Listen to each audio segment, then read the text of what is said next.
Times of नगर, आपल्या हक्काचा आवाज।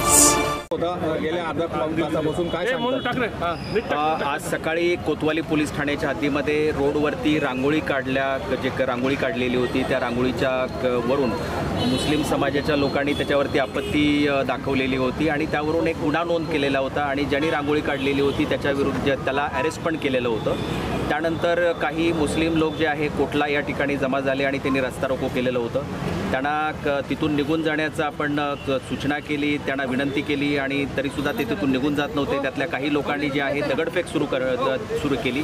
त्यानंतर पोलिसांनी बळाचा वापर केलेला आहे आणि जो जमाव आहे तो पांगवलेला आहे आणि त्यानंतर त्यामधील काही लोकांना ताब्यात घेतलेला आहे। पुढील कारवाई पोलीस करत आहेत। टाइम्स ऑफ नगर, आपल्या हक्काचा आवाज।